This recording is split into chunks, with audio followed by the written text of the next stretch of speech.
Brother John entered the monastery of silence, and the abbot said to him, "Brother, this is a silent monastery.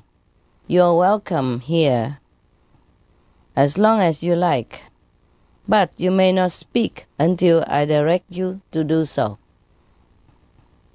Brother John lived in the monastery for 5 years before the abbot said to him, "Brother John, you have been here 5 years now.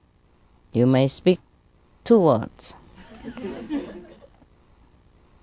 So Brother John said, "Ha, bed." "I'm sorry to hear that," the abbot said. "We will get you a better bed." Another 5 years passed by. Brother John was called by the abbot, and he said, "You may say another 2 words, Brother John." So Brother John said, "Cold food." Just like the weird food, I would say here. And the abbot assured him that the food would be better in the future. On his 15th anniversary at the monastery, the abbot again called Brother John into his office. 2 words you might say today. Brother John said, "I quit." So the abbot said, "It'd probably be the best, because you've done nothing but complaining ever since you come here." Complain too much, huh? Complain too much. A man, again, went to the doctor and say, "Doctor, I keep thinking that I'm a moth." Doctor says, "You have come to the wrong place. A vet is what you need." The man says, "That's where I was going, but I saw your light on." A moth, you know? I love the light. Huh? Light travels faster than sound. This is why some people appear bright until you hear them speak.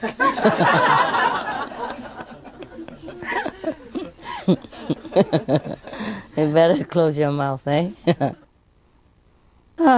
That's cute. Okay.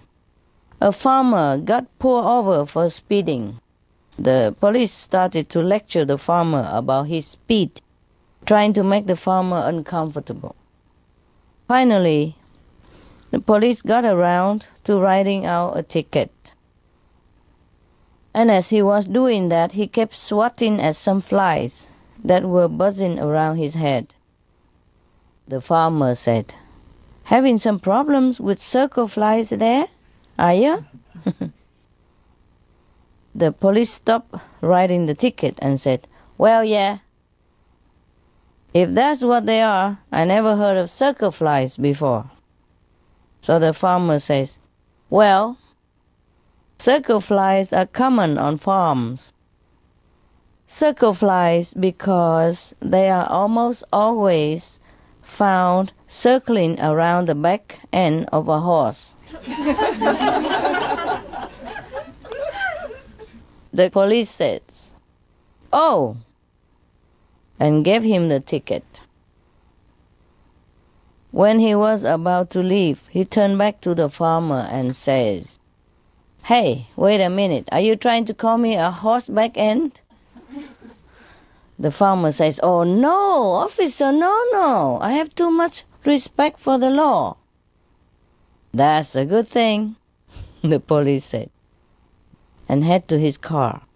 A minute later, getting into a muddy road, the farmer turned and said to the cop, the police, "But officer, it's hard to fool them flies though."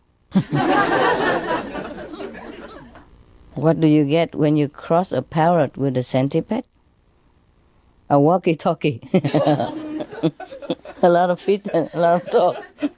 Walkie-talkie. That's cool. Good combination, 02. What does that mean?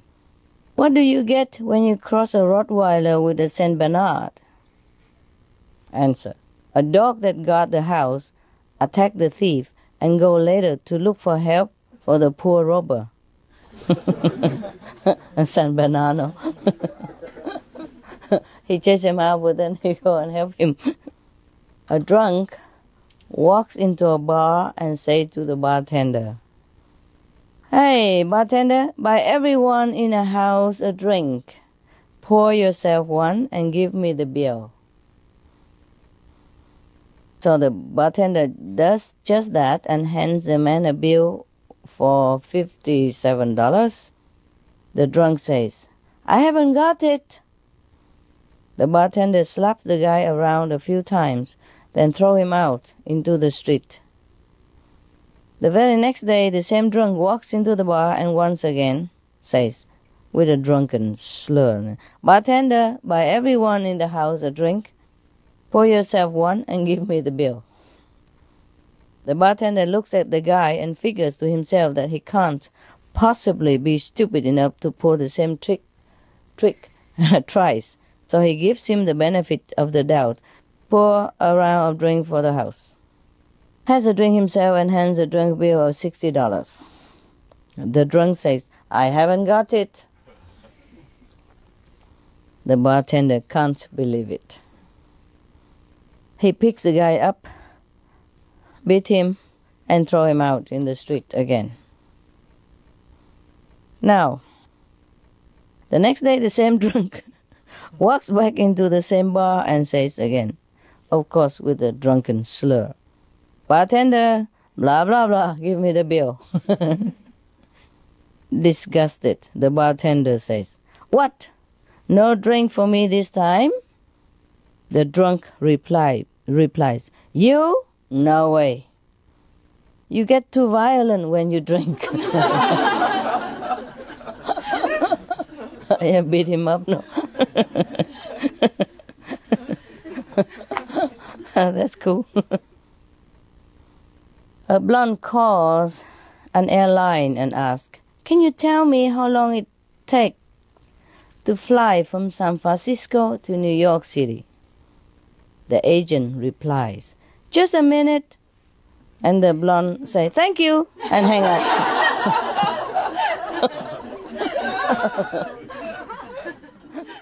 Four men were bragging about how smart their dogs are.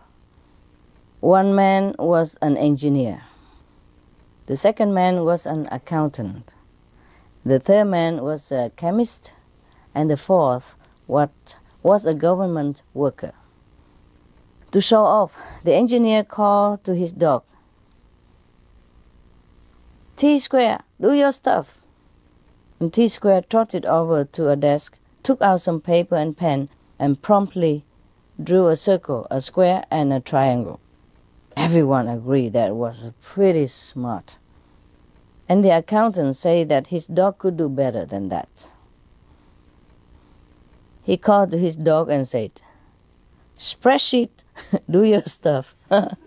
Spreadsheet went out into the kitchen and returned with a dozen of cookies. He divided them into 4 equal piles. 1, 2, 3, 4. With 3 cookies each. Everyone thought that was marvelous. The chemist said that his dog could do better still. He called to his dog and said, "Measure, do your stuff." Oh, what an original name, eh? And I thought I have my dogs are pretty original already. Yeah, like cookie, chocolate, chip ahoy. Because the hermit, he has, chocolate spot all over his body, so I call him chip ahoy.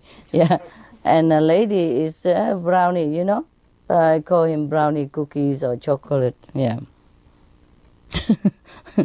And I thought that was very original already. And Lucky always hanging his tongue out, so I call him Tonguey. Or Tonga, And Shadow Hunter, goody. You just need a flashlight. and you're his friend forever. You keep him busy all day long with just a flashlight. Just flash around at random. Yeah. Well, if you don't have a flashlight, you stand in the sunlight or in front of the light and do your trick, like make a rabbit or something, or a duck. Oh, he also will love you. Sometimes he goes and beg for shadows. He come and kiss you all over and then head out for the shadow spot. Looking at you, say, hey man, you got the kiss? Now do your stuff. When he's desperate, he'll do that. Otherwise, he amuses himself by waiting for the shadow, because the leaves from the tree, yeah, or the door or window sometimes open a little bit, and the shadow, the reflection from the sun or the light will keep flashing on the floor, and he plays with that all day. He doesn't bother you unless he don't have any for a long time. So desperate, he come jump on you, kiss you all over, and then make you work. He will persist until you get up and do something. Make a shadow for him or some funny face on the wall, yeah, so he can look and chase it. Okay, that was my dog, eh? He shouldn't jump in here, but he came in. Okay, this guy, the chemist, right? Called to his dog and say, Measure, do your stuff. So Measure, the dog, got up, walked over to the fridge, took out a quart of milk, got a 10-ounce glass from the cupboard, and poured exactly 8 ounces without spilling a drop. Everyone agreed that was a pretty impressive. Then the 3 men turned to the government worker and challenged him. What can your dog do? Because they thought, after all this, I think no other dog can do anything better than that, So the government worker called to his dog and say, Coffee break, do your stuff.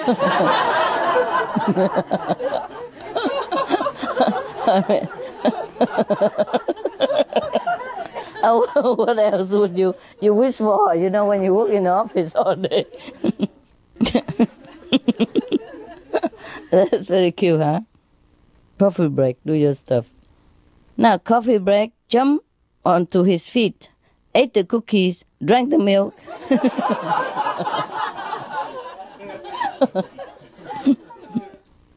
Claim he has injured his back while doing that.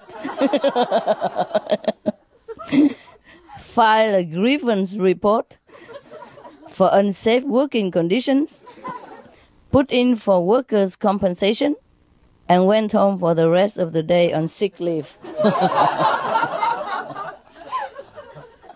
Oh, somebody really don't like office worker, huh? Okay.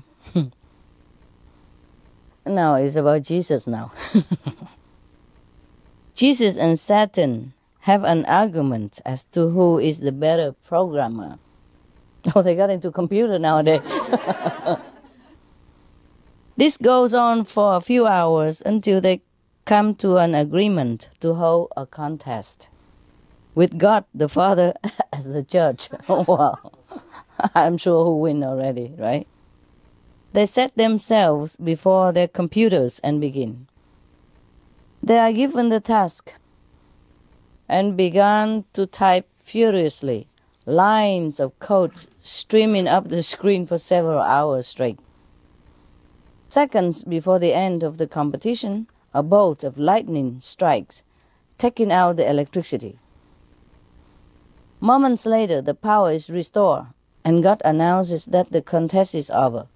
He asks Satan to show what he has come up with. Satan indignantly protests, I have nothing. I lost it all when the power went out. Very well then, said God. Let us see if Jesus fare any better. Jesus enters a command and the screen comes to life with a vivid display, the voices of an angelic choir pour forth from the speakers. Satan was astonished. He stutters. But how? I lost everything.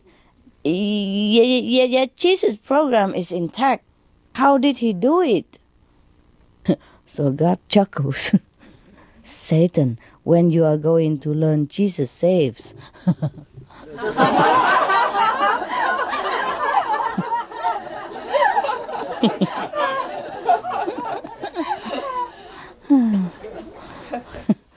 He's even good at saving computer programs. A state police officer sees a car puttering along at 22 miles per hour. He thinks, this driver is just as dangerous as a speeder. So he turns on his light and pulls the driver over. And approaching the car, he notices that there are 5 old ladies, 2 in the front seat and 3 in the back, wide-eyed and white as ghost. The driver, obviously confused, said to him, "Officer, I don't understand. I was doing exactly the speed limit. What seems to be the problem?" The officer says, "Ma'am, you weren't speeding, but you should know that driving slower than the speed limit can also be a danger to other drivers." Slower than the speed limit? Oh, sir, no, I was doing the speed limit exactly 22 miles an hour. You know? So the old woman was very proudly to tell him that. The officer, trying to contain a chuckle, explained to her that 22 was the highway number, not the speed limit. So embarrassed a little, the woman grinned and thanked the officer for pointing out her error. "But before I let you go, ma'am, I have to ask, is anyone in this car okay?" If everyone in this car okay? So these women seem awfully shaken, and they haven't muttered a single peep in this whole time. The officer asked, "Oh, they'll be all right in a minute, officer. We just got off Highway 119.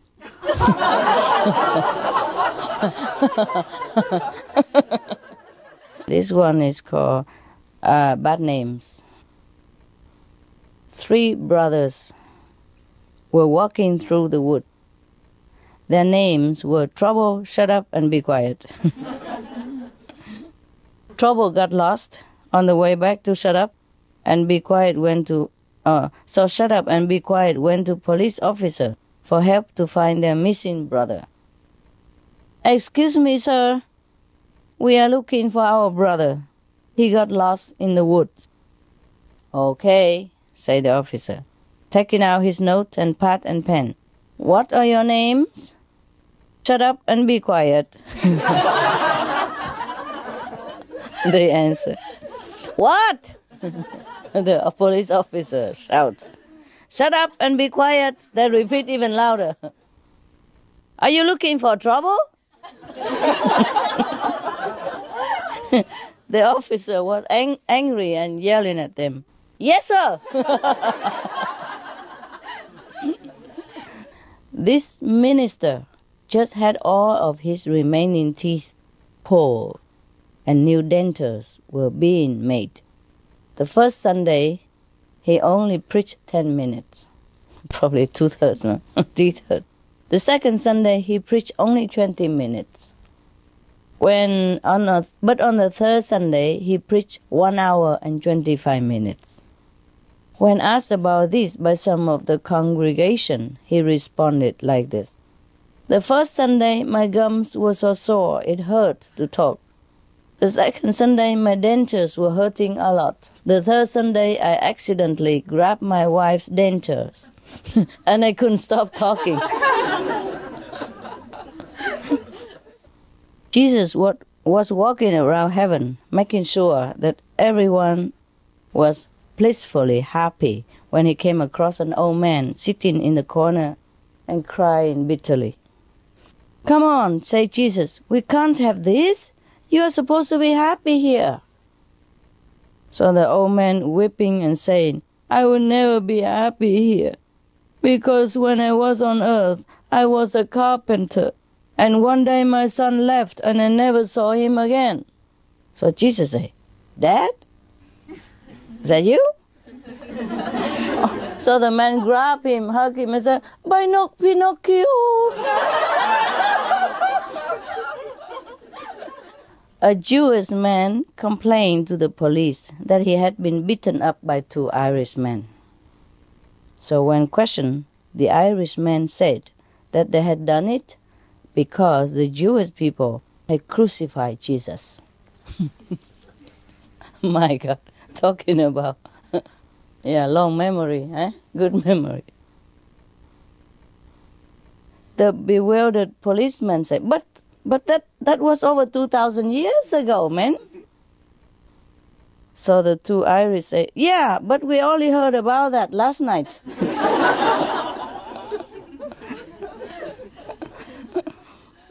A lot of women feel that Jesus was like most of typical men. They say they will come back, but then you never see them again. Is that true?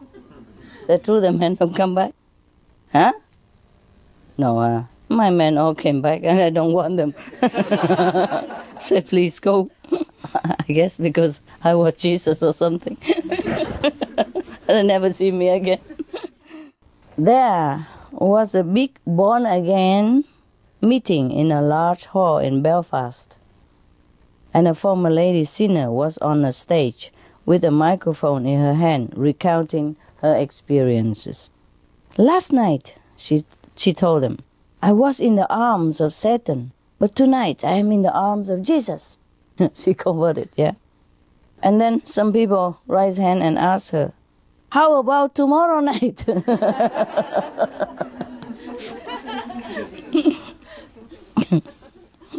A Scotsman was on a visit to the Holy Land and took a trip to the Sea of Galilee, where Jesus walked on the water. How much for a return boat trip across the lake? He asked the boatman. The boatman said, $50. What? That's a heck of a fare, say the Scotsman. No wonder Jesus walked. Too expensive for the poor guy. We would walk too, right? My God, even airplane would cost so much sometimes. Now, there's a question for you here. Why did Mary and Joseph take Jesus with them to Jerusalem? Who knows? Come on, you're an enlightened saint, man. Show me some IQ. Nobody know? To go to the temple. That's too serious, man. It's a joke here. Remember, this is a joke. Nobody knows? But this is funny. That's funny. Anybody knows? Huh? They couldn't find a babysitter, my God.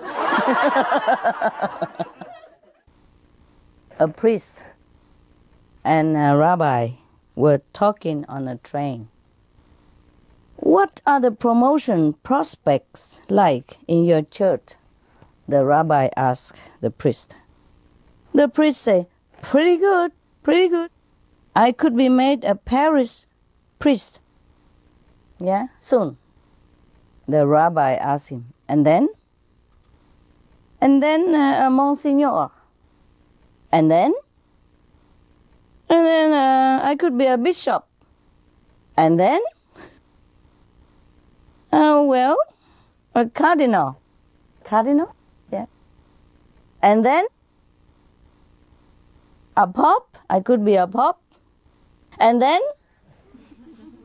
There's nothing higher than a pope, said the priest, except God. The rabbi said to him, yeah, but one of our boys made it. Jesus. Become God. Jesus saw the deaf man and he took pity on him and restored his hearing. Jesus saw the blind man and he took pity on him and restored his sight. And Jesus saw the crippled man and took pity on him and wanted to restore his ability. But the crippled man shouted, "Don't touch me! I have got a disability pension." Even Jesus couldn't beat that, huh? Some typical, huh? It's a joke, but it's typical, huh? Some human don't even want to go to heaven. The Pope was in the middle of an audience when a cardinal came and whispered in his ear, "Jesus is on the phone and wants to have a word with you." So the Pope rushed away to his private chamber and returned a few minutes to his pilgrims. "I have good news and bad news for you," he told them. There was Jesus on the phone, and he has just arrived on earth for the second coming. That was the good news. The bad news is that he was calling from Salt Lake City. I don't know why it's so funny. I guess don't care about Catholic Church, huh? He deserted them. They should say he's in Paris Center, no? Sorry about that. It's just a few miles from Vatican, no? Jesus, Mary, and Joseph were going about their daily work at their home in Nazareth, when suddenly Jesus ran inside into Joseph's carpenter's shop and said, "Did you call me, Dad?" Joseph said, No, I just hit my thumb with the hammer again." Oh, Jesus. A little boy was asked by his religious teacher how he would recognize Jesus if he came back again today. "Easy," the little boy says. "He wears his heart outside his chest." You see all the photo, they paint Jesus with a heart outside. So the boy said, "Easy, I can recognize it." It's so funny. People are so naive, huh? If it was so easy, huh? Actually, in one of the magazine I read that they have found some, prediction from Jesus, And one of the sentence says that they will not recognize me because I will come back as a woman. Yeah. But it has many, I don't know where it is anymore. I don't know if it's trustworthy source of information. So, yeah, but that magazine has no interest in them to write this kind of thing, Because they write many other predictions as well. Yeah. Not just about Jesus, huh? About other things. And one sentence about Jesus is like that, like, "I will come back as a woman."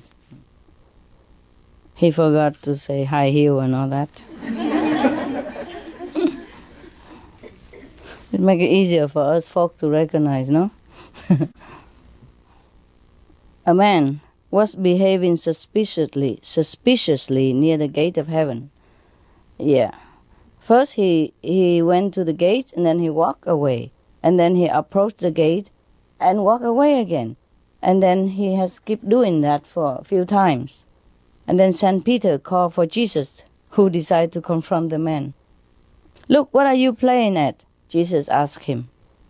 "Well," said the man, "you know I am dead." "I know I am dead. Now if somebody would please just tell the cardiac resuscitation team." Keep pushing him back to life. Come back out, in and out, in and out.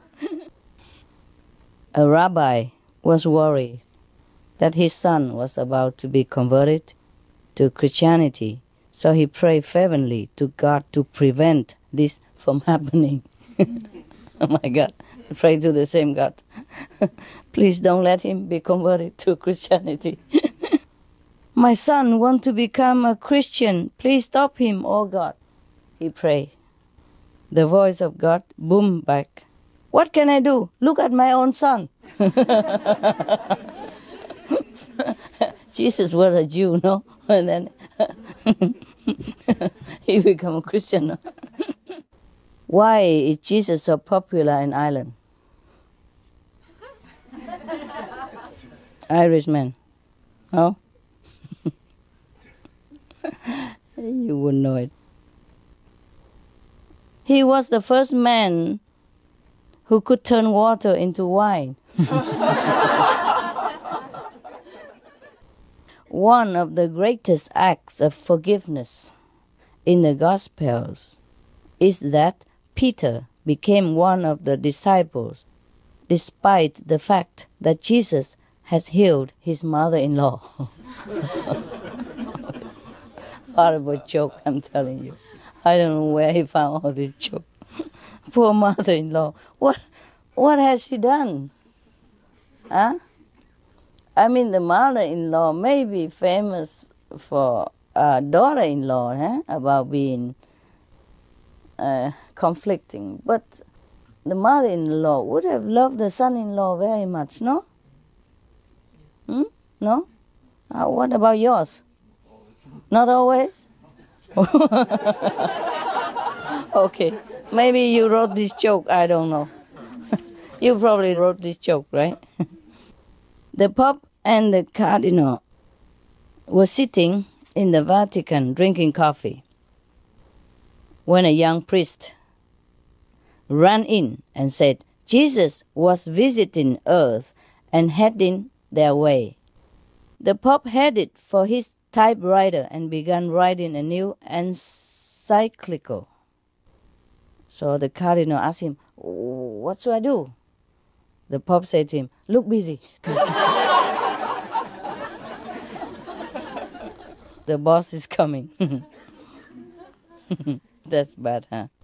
As if they are not busy at all. Mary, the mother of Jesus, was heard saying, typical, you wait ages for a wise man to come, and then 3 come along altogether. One wise man only, there come 3 together. Mr. Cohen has his clothes shop in a difficult situation. On his left-hand side was a huge department store owned by a Catholic, and on his right-hand side was an equally big store owned by a Protestant. So he's in the middle, squeezed in between 2 shops, a little bit difficult to sell his clothes. When Easter came, both the Catholic and the Protestant shop owners display a huge sign which read, Jesus is risen. So they urged the shop of Mr. Cohen to do the same. So he displayed a huge sign which read like this, Jesus is risen, but Cohen's price remained the same. There was a sign on a Southern Evangelist church. It says, Jesus loves all denominations, but his favorite is the $100 bill. I don't know why. Even at the age of 4 years old, a young boy was very stage struck, and he wanted to be a great actor. He was therefore very annoyed not to be given the top part of Joseph in the school nativity play, but was cast as the innkeeper instead. The part of Joseph is a bigger role, and the innkeeper is a nobody. So he was very annoyed. But on the night of the performance, he gained his revenge. So when Mary and Joseph arrived at the inn, he greeted them saying, come on in, welcome, I have a room reserved for you. He ruined the script, huh? Instead of going to the mango, and everything ruined. A priest was driving along on his motorbike at over 70 kilometers an hour when he was stopped by a policeman. He said to the father, you were going too fast for someone with L plates, father. If it was anyone else, I would be inclined to give you a ticket. So the father said, "Don't worry, my son. Jesus is with me." So the policeman said, In that case, I am definitely going to give you a ticket because you're not allowed to carry a passenger. It's just an L license, you know.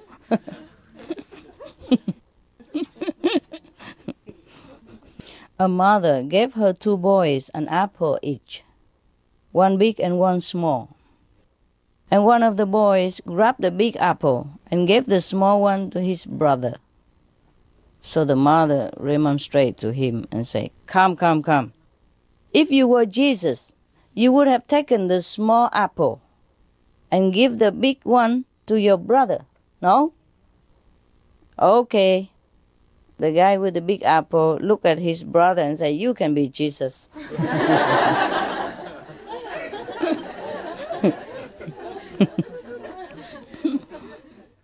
A nun who was also a nurse in a hospital was taking down a patient's details. One patient gave his name and age but said he has no next of kin. Come on now, she said to him. You must have some relative that we can contact. Well, I have a sister, but she'll be no good because she's only a nun. Only a nun? You know, the nun was very indignant. How dare you? You should know she's the bride of Jesus. So the man's patient smiled and said, In that case, please send all my medical bills to my brother-in-law. Jesus was once asked a trick question by the Pharisees. Can you make a stone so heavy that even you cannot lift it? He asked Jesus. Jesus said, Yes. And then to prove that I was God, I would lift it. The little boy was praying very loudly as he went to bed.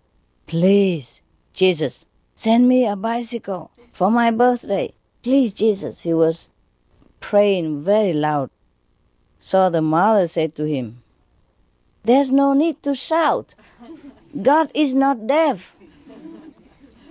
So the kids say, I know that, but Grandma is.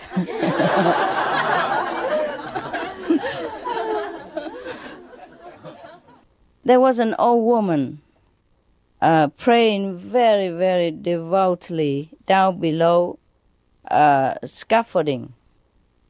And there was a man high up on the scaffolding inside a big church wanted to play a joke on her. So he shouted down at her saying, Hello, this is Jesus speaking. But the lady did not stir.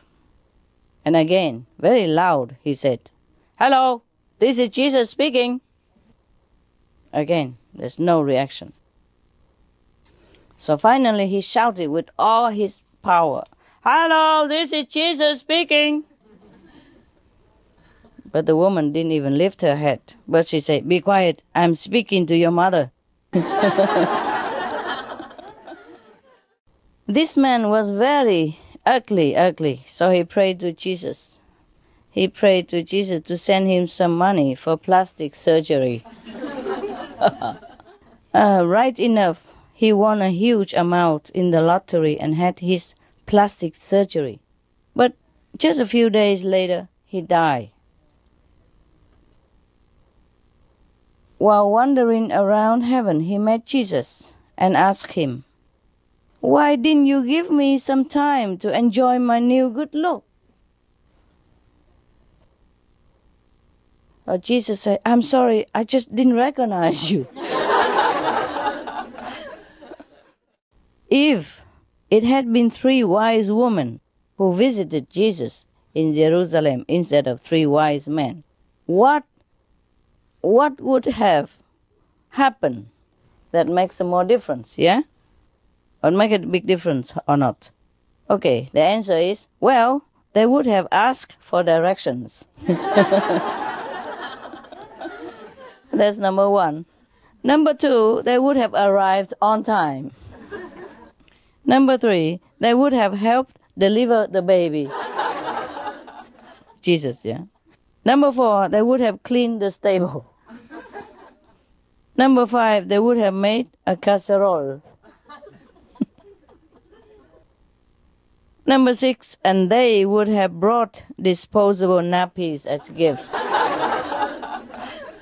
As gifts, yeah, instead of what? What did they brought? What did they bring to Jesus? Yeah, yes. And by the way, there was one kid, in the Catholic school. He made an exam, when they asked, what did the 3 wise men bring to Jesus, for Jesus as a gift? He said, they brought him some gold, some myrrh, and some Frankenstein. Frankenstein. Children, There was a guy, he was praying like this. Dear Jesus, it's a day prayer. Dear Jesus, you should be proud of me so far today because I haven't gossiped or lost my temper. I haven't stolen anything. I haven't been greedy, nasty, or selfish, or lusted after anything or anybody. Now, in a few minutes, I'm going to get out of bed. And after that, I'm probably going to need all the help you can send me. Amen.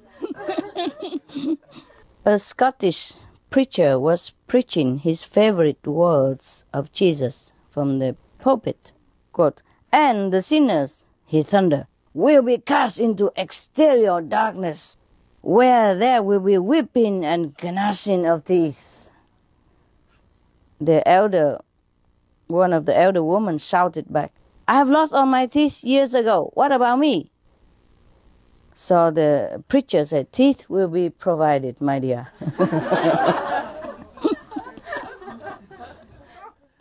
This is a rhyme. Roses are reddish, violets are bluish. If it wasn't for Jesus, we will all be Jewish. A new pope took over the Catholic Church and was told by his secretary that in the Vatican safe there was a letter from Jesus himself that had never been opened by any pope, and he hoped that the new pope will continue this tradition. The pope said yes, he would, but one night his curiosity got the better of him. So he sneaked down to the safe, opened it, and took out the letter. With trembling hands, he opened the envelope and examined the letter. It was signed by Jesus, all right, but it turned out to be the bill of the Last Supper.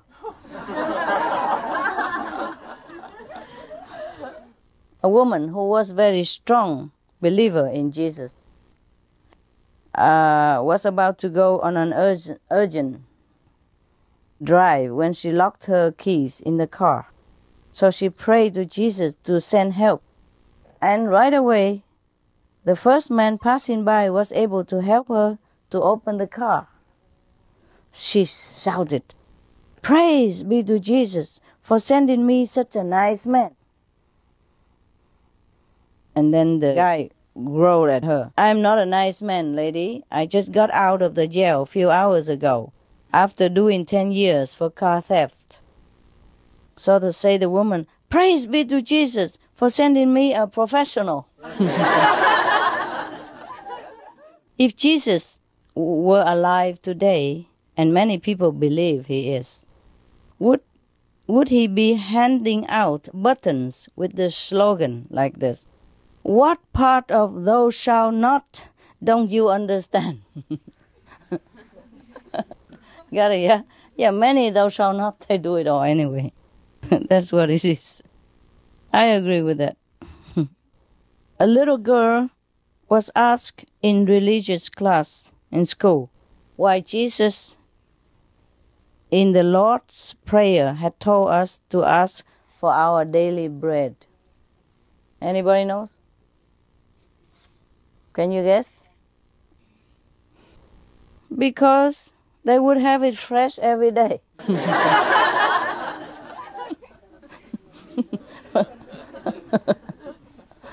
Wouldn't you like to eat 3-day-old bread? No.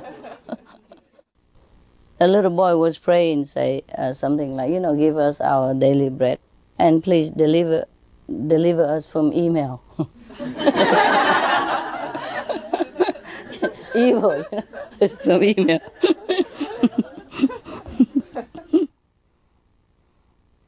At a religious class, a little girl was asked if she knew what she knew about Good Friday. So the girl answered, he was the good fellow who did all the work for Robinson Crusoe. Friday. Yeah, you know, right?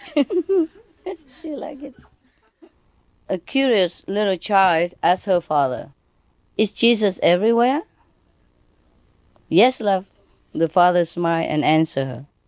Is Jesus also in my friend Shirley's back garden? She persisted. So the father said, yes, love. Jesus is also in your friend Shirley's back garden. So the girl gets serious and say, that's funny, because my friend Shirley doesn't have a back garden. A top executive of Coca-Cola went to the Pope and offered him €250,000 to change the words of the Lord's Prayer from give us this day our daily bread into give us this day our daily Coca-Cola.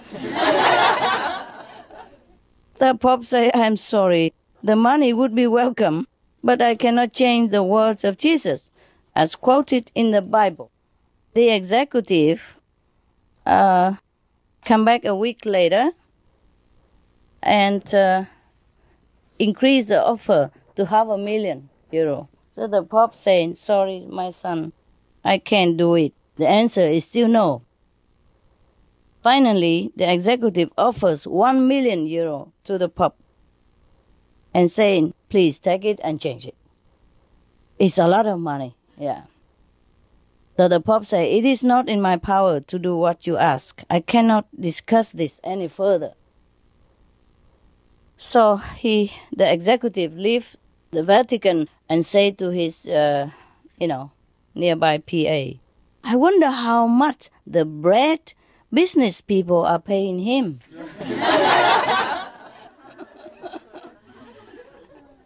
The reasons why some people believe that Jesus might have been black. Or the chocolate, listen well. Because, number one, he called everybody brother. Number two, he liked gospel. Another reason that people believe that Jesus might have been Irish. Number one, because he lived with his parents until he was 30. I don't know why. Is that so? Or the Irish live with his parents? Wow, it's very green, no? Save a lot of money, trouble.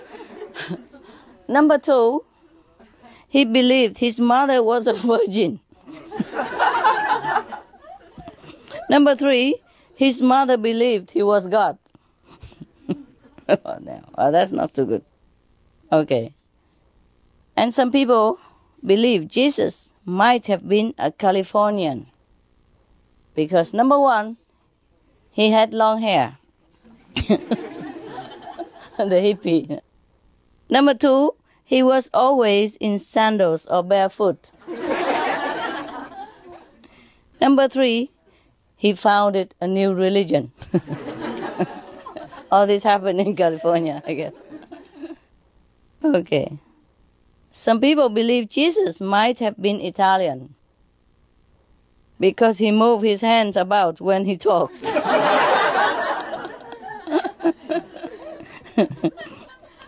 He had wine with every meal. The French don't? It could have been the French, Oh, but the French, they don't move their hand too much when they talk, right? So, Number 3, he used olive oil all the time. Is that true, Italian? Okay. Some people believe Jesus might have been Mexican. Because number 1, he had a Mexican name. he just know. That's a Mexican name. A lot of Jesus walking around Mexico, you know that?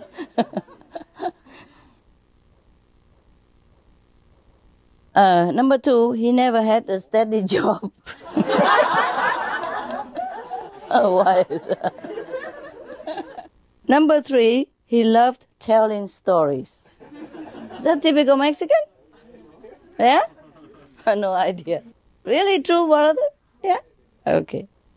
Some people believed even that Jesus might have been a woman. Yeah. Number 1, he had to feed a crowd of 5,000 at a moment's notice when there was very little food available. Number 2, because he kept trying to get a message across to a bunch of men who just didn't get it.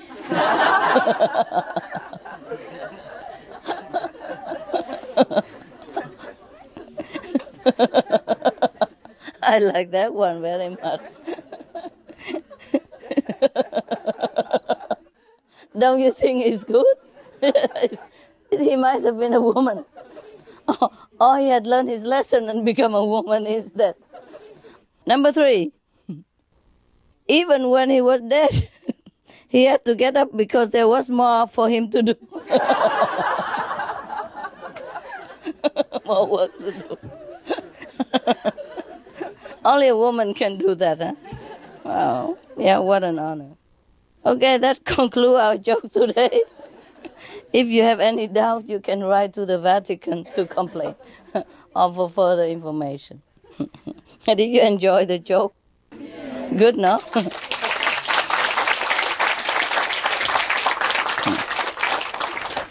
Thanks to the people who collected them. Jokes are very good for us, eh? Good, no? Yeah. We all rely on women, it's true, huh? Yeah. Hey, you guys have a rest a little bit, have a fresh air and come back, okay? Go laugh yourself, silly.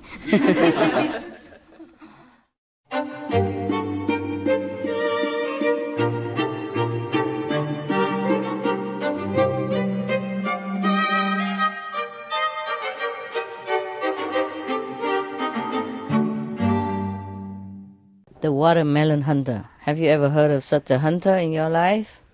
Yeah? No. Well, but that's what we hope they all will become. The hunter, you know? We'll hunt watermelon instead of any other animals. Yeah? That would be the good day, huh? So we begin with that. The watermelon hunter.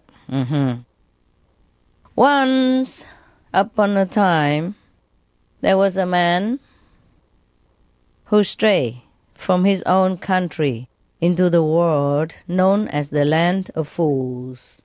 Where can that be? The land of fools. Was it on the map? I think it's everywhere, right? No need a map, right?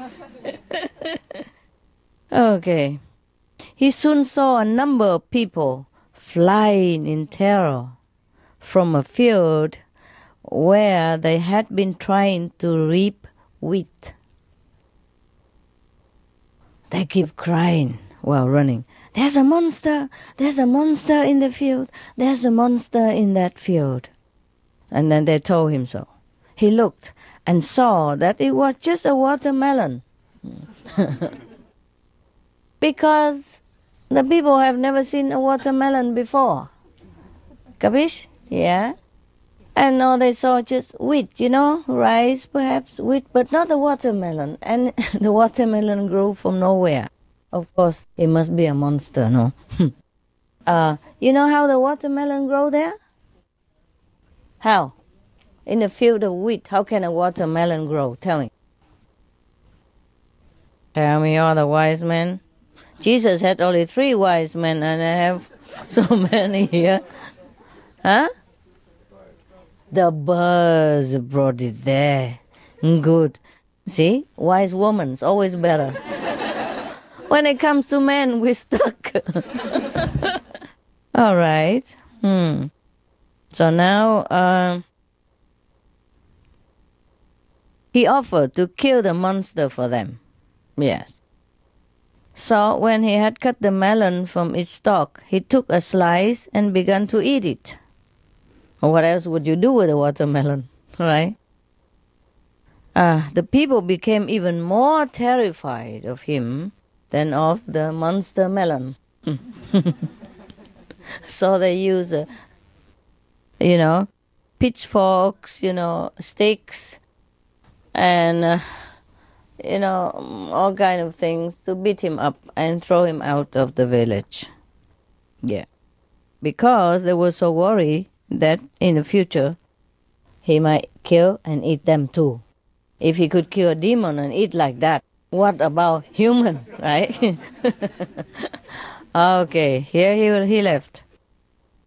And another time, another man visited that village again.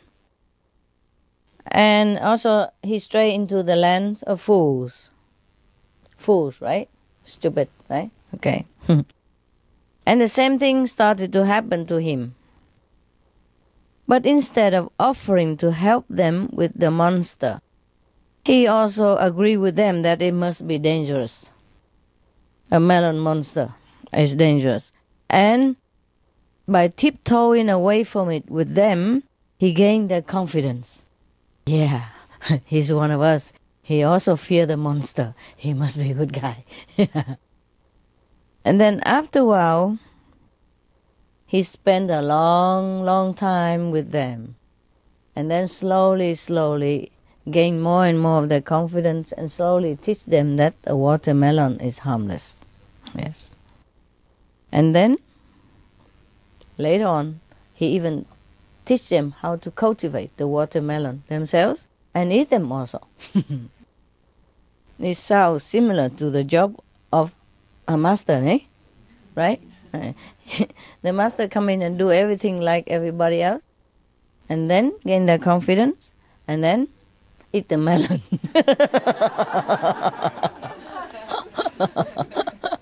What else you want the master to do? What would you do if you are in the land of the fools? Huh? What would you do with a monster like that? We have them a lot here in supermarket. But these people in the land of fools have never seen such a monster. Yeah. You see, sometimes you have to look like them, do like them, yeah? And then they will be not too fearful from you, yeah? I see some people ask me why I don't wear monk's robe, nun's robe, whatever, like all the priests and the holy ones, Yes. So many monks in the Buddhist temple, but everybody go there, take refuge, give a red envelope with money in it, and go home, eat meat, drink wine again. Yeah. So I think I should change the strategy, no? And it worked, no? Yeah, look how many melon eaters sitting here. Instead of eating meat, you're eating melon with me, yeah? And it's cool, no? Yeah. So it doesn't matter what I have to do, as long as my job is done, yeah? And it's cool like that. So, got a lot of people curious why I don't wear monk's robe and nun's robe, When you just see the monk's robe, you just bow to it because he's a holy person. And you just feel, okay, only him can do it, because he's holy. He stay in the temple and he wear patch robe, like the monks, they wear the robe with patching everywhere. Yeah. So he's holy. And we normal people can never do that. So might just well go bow to him, steal whatever merit he has, and take it home with an apple, and then, okay, carry on, usual work.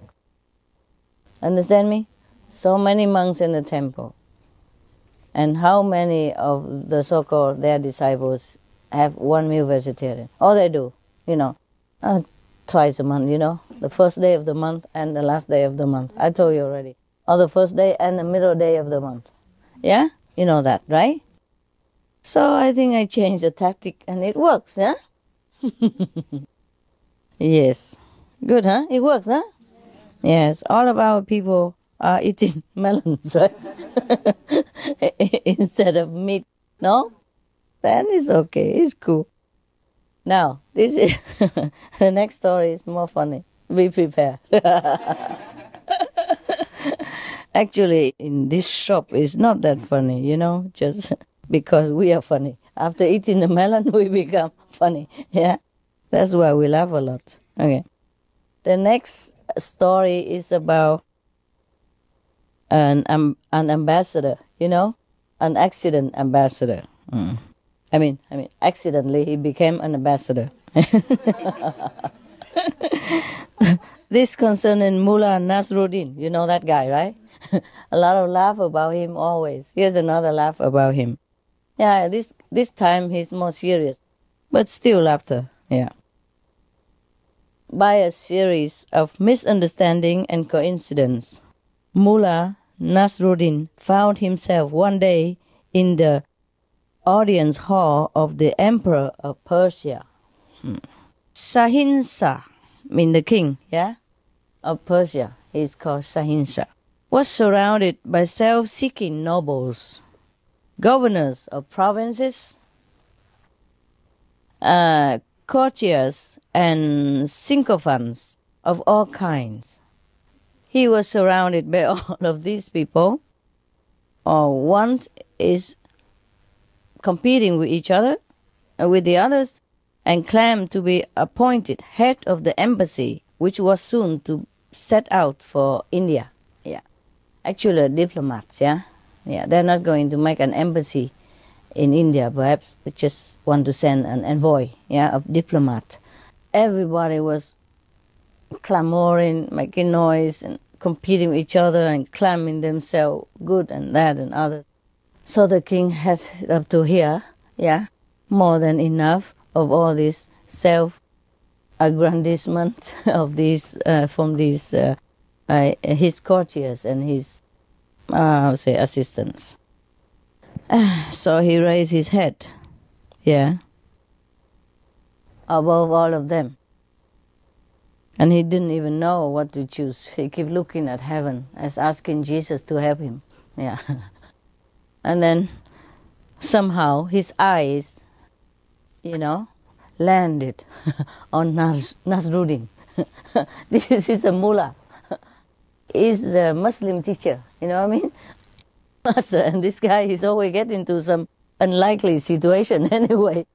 And suddenly he was there. Perhaps he was taller than the rest.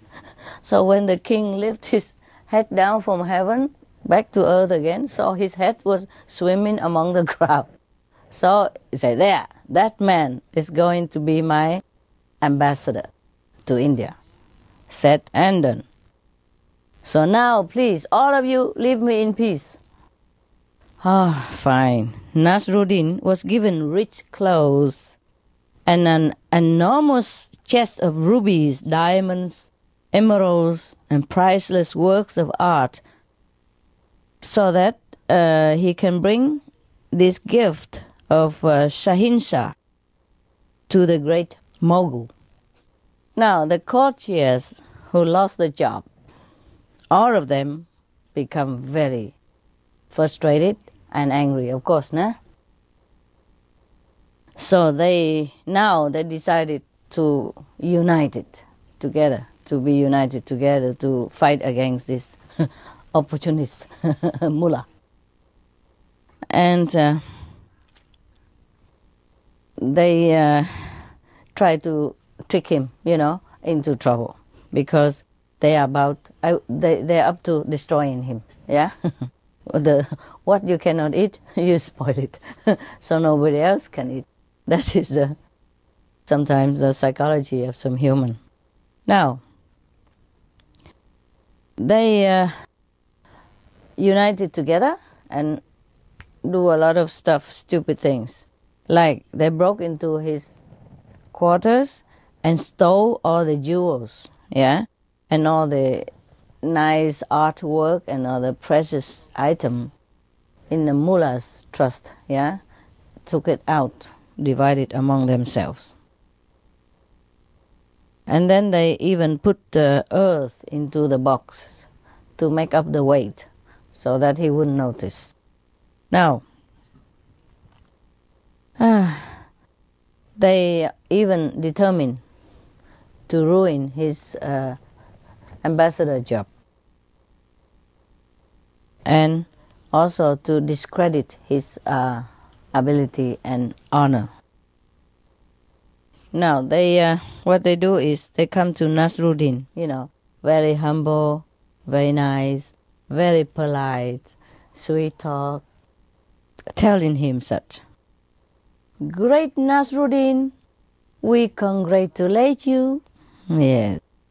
What the fountain of wisdom, peacock of the world, has ordered must be the essence of all wisdom. We therefore hail you.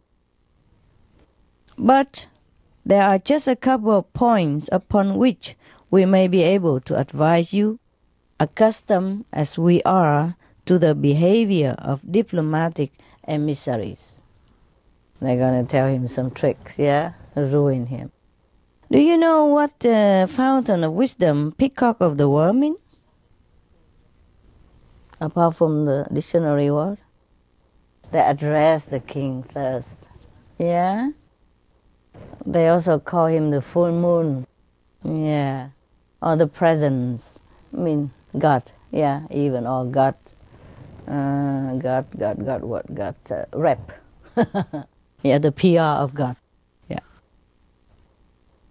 So Nasruddin thought they are very nice people, so happy to have such colleagues.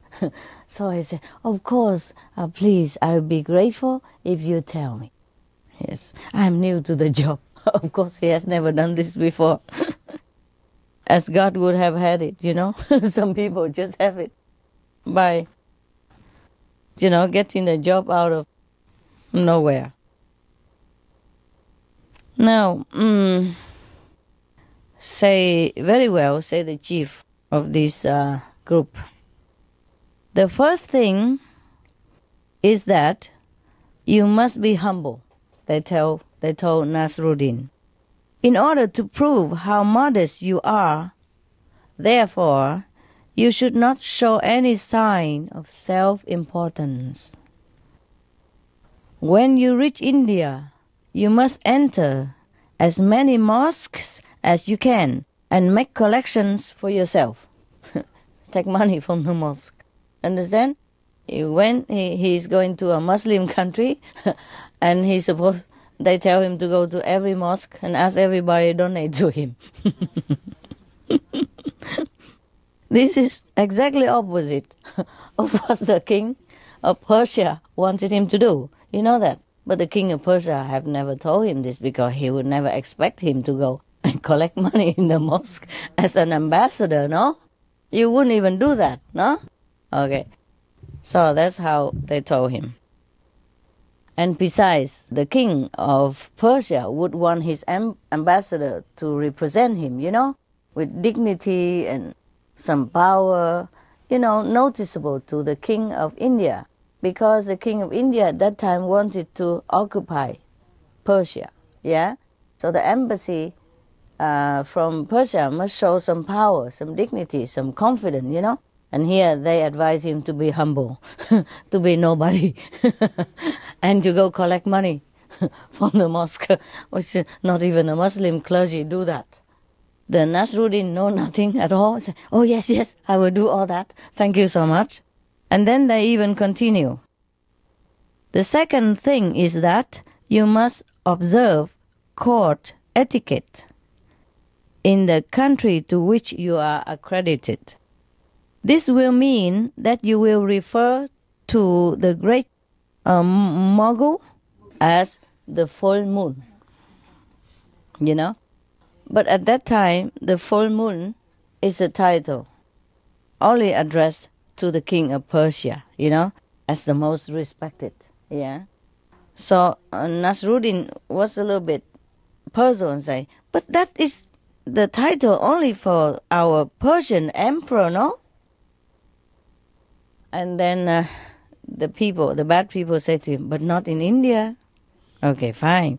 So Nasruddin listened to all this advice and went to India, set out for India. The Persian emperor told him, as they took leave, be careful, Nasruddin. Adhere to the etiquette. For the Mughal is a mighty emperor, and we must impress him while not affronting him in any way. Wow, that's a difficult job, huh? Impress him but not offended him. Wow, that's difficult. Can you do it? Any of you? Sure, huh? Recite the 5 names. Eat the vegetarian, give him the AL leaflet. So Nasruddin said to the king, I'm well prepared, Your Majesty. Yeah. Rest at peace. I will do my job to represent our country well. So, as soon as he entered the territory of India, Nasruddin went into a mosque and mounted to the pulpit right away. Oh, people, please give all donation to me.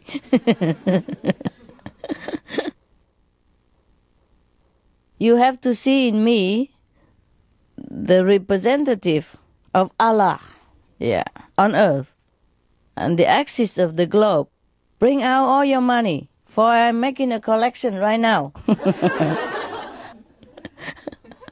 And this he kept repeating in every single mosque in the country before he even reached Delhi, the capital. He collected a great deal of money. And the counselors had said to him before, do whatever you want with it. For it is the product of intuitive growth and bestowal. And as much is used will create its own demand. What a nonsense. I don't understand it. These bad people, they just tell him anything. And the poor Nasruddin take it all to the letter, All that they wanted to happen was for the mullah to be exposed to ridicule. Because they want him to be exposed, in such a shameless manner that he collected money. But he was too honest and stupid. He did exactly what they told him. Nasruddin kept roaring, in every mosque he entered. He said, the holy must live from their holiness. I give no account, nor do I expect any. To you, money is something to be hoarded. After being sought, you can exchange it for material things. To me, it is a part of a mechanism. I am the representative of a natural force of intuitive growth, bestowal, and disbursement. He repeat what the council told him, all the nonsense. And he does it with gusto, roaring in the mosque like a lion. So some people give money, But it's funny that even these are very bad scheme, evil scheme to harm Nasruddin, but good things come out of it. So he collected a lot of money. And nobody said anything. They believed in him. And the one who believed and give him a lot, they become richer, more blessed, more abundance, more happy. The one who doubted him, don't give, become poorer, get sick, or have some accident, trouble in life. And that's just, by the way, the report. Now, sitting on the peacock throne, in the old time they use all kind of things, peacock, lotus, full moon. Why don't call themselves full sun instead, nah? It's even brighter, no? Why bother to be the moon? It's nice they use this romantic word to call this throne of the emperor. Even now, the Japanese still call the throne of the emperor the chrysanthemum throne, And the Buddha throne is supposed to be a lotus throne, I don't know what I'm sitting on. I keep slipping down because it go somehow this way. Okay. So on the peacock throne, the emperor at Delhi studied the reports which courtiers were daily bringing him about Nasruddin behavior. They're describing the Persian ambassador's activities daily. He's doing every day, going to the mosque, collect money. What an ambassador, huh? At first he could make no sense out of them. Then he called his council together. He said, "Gentlemen, this Nasruddin must indeed be a saint or a divinely guided one. Who ever heard of anyone else violating the principle that one does not seek money without a plausible reason?" He don't say any reason. Remember? Lest a wrong interpretation be placed upon one's motives. So he must be a saint. That's what he think. Yeah. Because he does such a crazy thing, so he couldn't be so stupid, so he must be a saint. So the courtiers in our council tell the king, "May your shadow never grow less." Wow, so polite. "Oh, infinite extension of our wisdom." They address the king. "We agree, Your Majesty. If there are men like this in Persia, we must beware, for their moral ascendancy over our materialistic outlook is obvious." I mean, they are much better than us, more moral or more superior in a different way. Then a runner arrived from Persia with a secret letter in which the Moguls' spies at the imperial court reports. They report they have spies in Persia, and they bring him a letter now. It's read like this: "Mullah Nasruddin is a man of no consequence in Persia." I mean, he's nobody. Yeah. "We don't know why the king chose him to be ambassador. He was just picked at random. We cannot understand the reason for the Shahinshahs not being more selective." I mean, don't understand why the king has picked him as ambassador. The Mogul called his council together again. "Incomparable birds of paradise," he called them. Well, so they're very polite to each other, no? "What would you call me?" He told them, "A thought has manifested itself to me. The Persian emperor has chosen a man at random to represent his whole nation. This may mean that he is so confident of the consistent quality of his people that for him anyone at all is qualified to undertake the delicate task of an ambassador to the sublime court of Delhi." Ha! Something turned out. It's not bad, turn become good. It's because of Nasruddin. He always has luck. The king of India continue. "This may mean that also the degree of perfection attained, the amazingly infallible intuitive powers cultivated among the Persian. So we must reconsider our desire to invade this country. For such a people could easily engulf our arms. Their society is organized on a different basis from our own." I mean, he's scared now. Yeah. If you're the Persian people, if just anybody can become an ambassador like that, then the whole Persia is an amazing country. We should never invade them at all. Shouldn't even think about it. He wanted to, but now he reconsider. So the Indian nobles cry, "You are right, superlative warrior on the frontiers." Yeah, another name for him. Oh my God, all this name. At length, Nasruddin arrived in Delhi. he was riding his old donkey. You know him, him and the donkey, and was followed by his escort, weighed down by the sacks of money which he had collected in the mosque. The treasure chest was mounted on an elephant. Such was its size and weight, full of earth in there. Nasruddin was met by the master of ceremonies at the gate of Delhi. The emperor was seated with his nobles in an immense courtyard, reception hall of the ambassadors.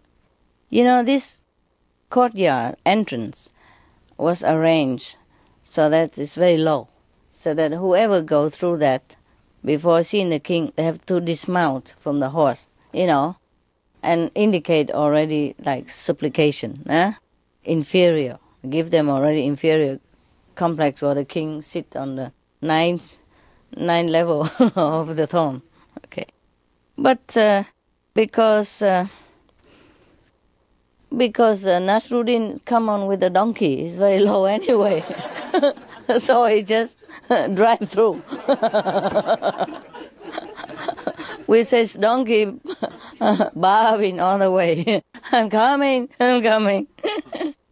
No ambassador had ever arrived astride a donkey anyway.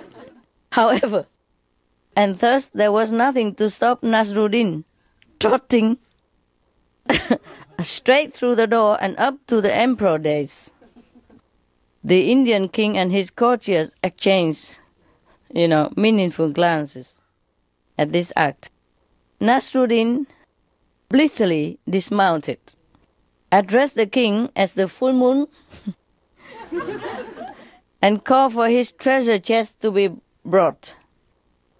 When it was opened,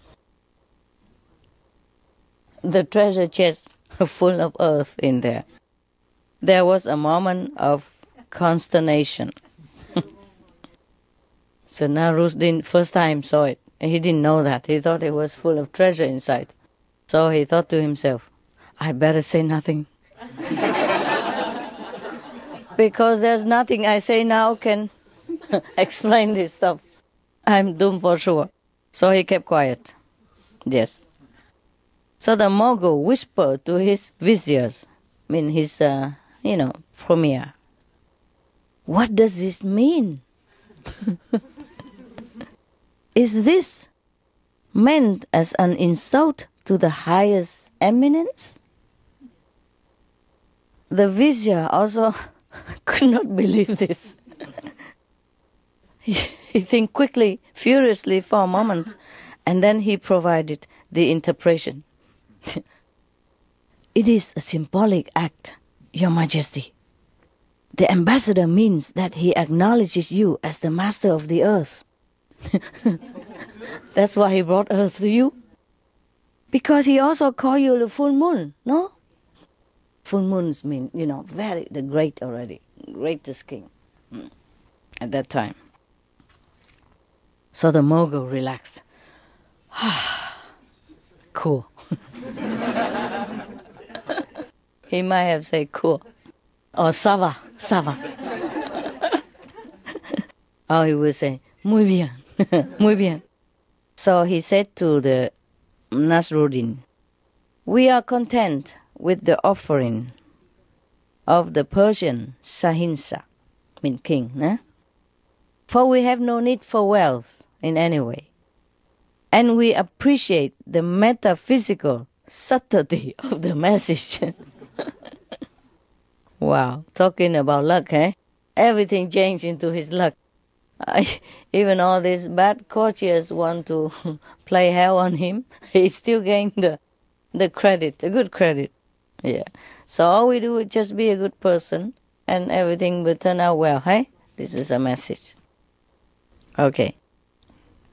So Nasruddin said to the king, Your Majesty, I have been told to say, and he remembered the talk of the of the bad courtiers, I say, that this is all we have for Your Majesty.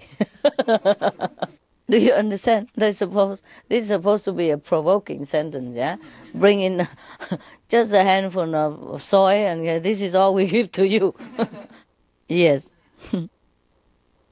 But the interpreter, of the omens also whispered to the king and say that means that Persia will not yield 1 more ounce of her soil to us. Like a message, like don't invade, we don't give you any more. Actually, nonsense, It just turned out good. Because Nasruddin is good luck, no? So the king will say to Nasruddin smilingly, he say, tell your master that we understand. But there is one point. If I am the full moon, what is the Persian emperor? So Nasruddin automatically say, he's a new moon.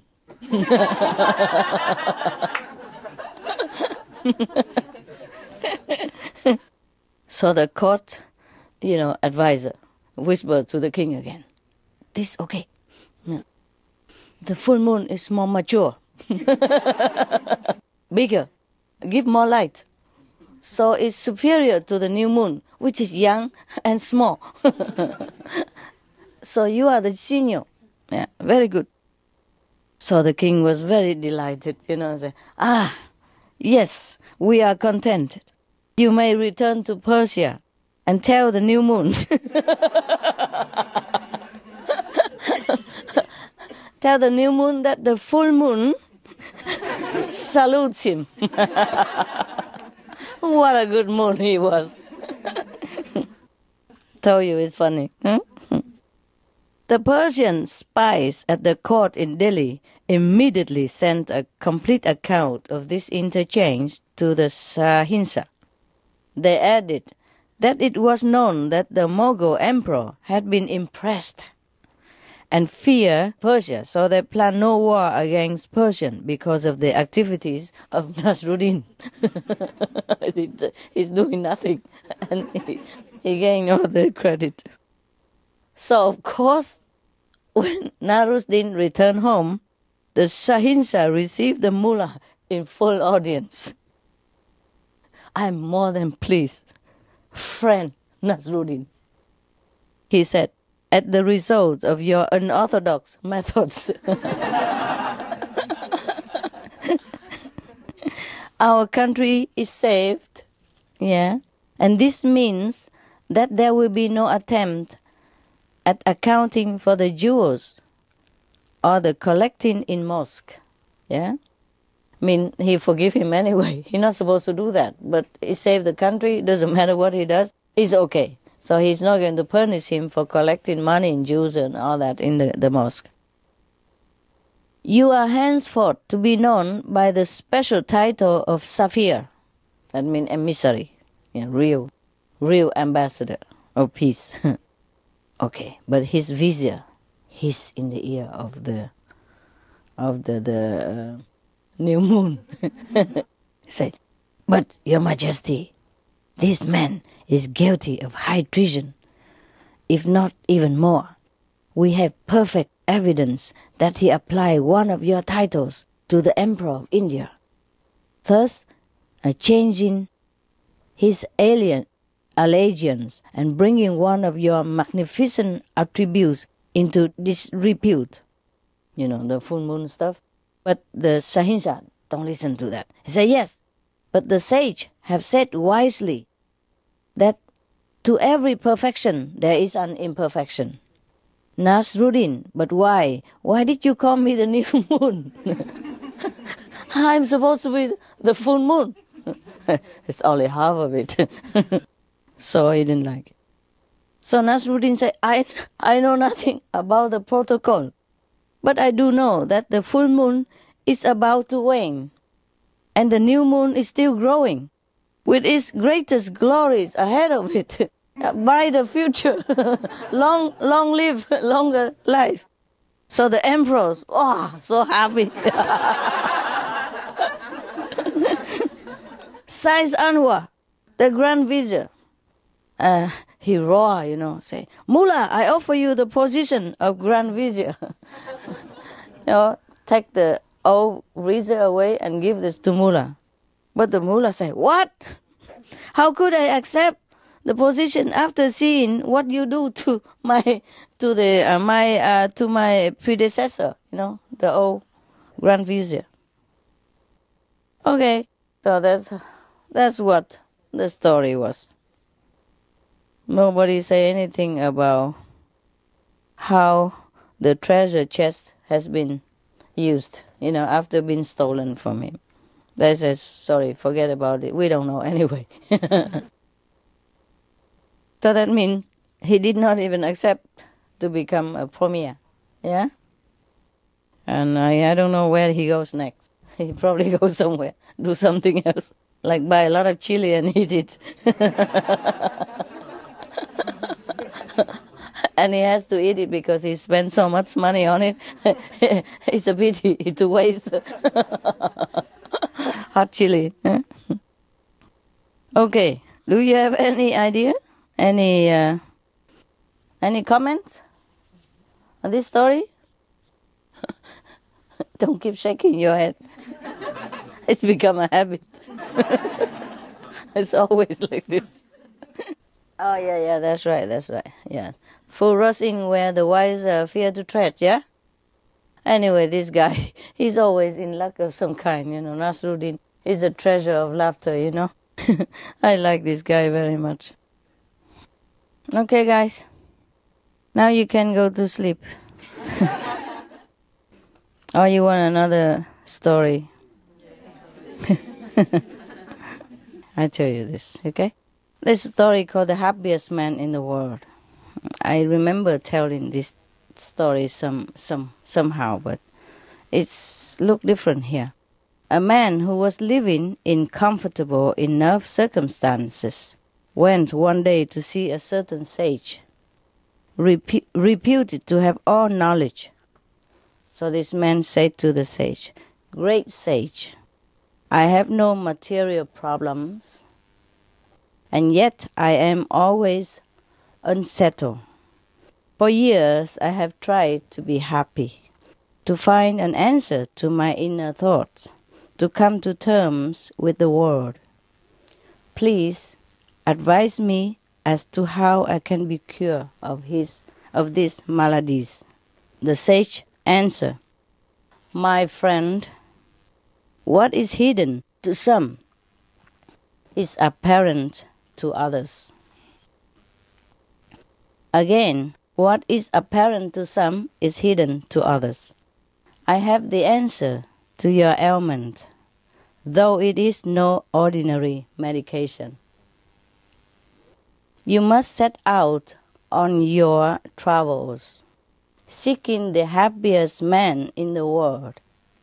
As soon as you find him, you must ask him for his shirt and put it on yourself." The seeker thereupon restlessly started looking for happy men. One after another, he found them and questioned them. Again and again they said, "Yes, I am happy, but there is one happier than me." After traveling through one country after another for many, many days, he found a wood in which everyone said lived the happiest man in the world. He heard the sound of laughter coming from among the trees. And he quickened his step until he came upon a man sitting in a glade. He asked him, "Are you the happiest man in the world, as people have told me?" The man said, "Yes, certainly I am." So the traveler continued, "My name is so and so, my condition is such and such, and my remedy, ordered by the greatest sage, is to wear your shirt. Please give it to me. I will give you anything I have in exchange." The happiest man looked at him closely. He laughed and laughed and laughed and laughed and laughed. And when he had finished laughing, quite down a little, then the restless man, rather annoyed at this reaction, said to the happiest man, "Are you unhinged that you laugh at such a serious request?"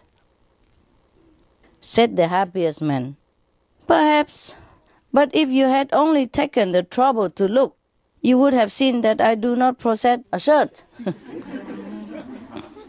So the traveler say, in a Balashamis, no. "So what am I to do now? I travel all this way for a shirt and you say you don't have a shirt." You should have called and asked first, no? Should have emailed him and asked before he come, no? So the, no shirt man tell him, "You will now be cured. Striving for something unattainable provides the exercise to achieve that which is needed. As when a man gathers all his strength to jump across a stream, if it were far wider than it is, he gets across the stream." Very philosophical to me. Too philosophical. The happiest man in the world then took off the turban, whose end had concealed his face. The restless man saw that he was none other than the great sage who had originally advised him to seek for the happiest man.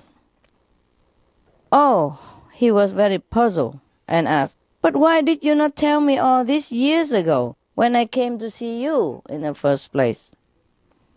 The sage told him, "Because you were not ready to understand then. You needed certain experiences, and they had to be given to you in a manner which would ensure that you went through them." Okay, got the lesson, yeah? Yeah, maybe sometimes we look for things that is right in front of our nose. The sage, who's supposed to be the happiest man on earth, he has no shirt anyway. And maybe that's why he's happy. But in the beginning, if the restless man were to be told like that, he probably wouldn't listen. Huh? So after traveling far and wide and couldn't even find it, yeah, then probably his mind is already tired enough to listen to some sense. Yeah, that's why. That's what I think. This book have many nice story. Okay, I let you go rest, okay? Meditate, all right? Thank you, and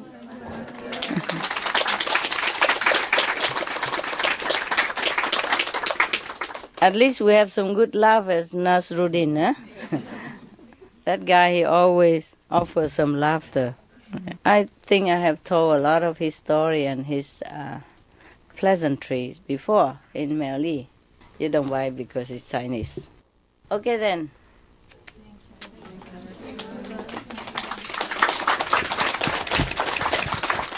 My beloved new moons.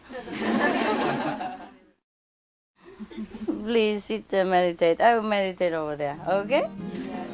Thanks for listening.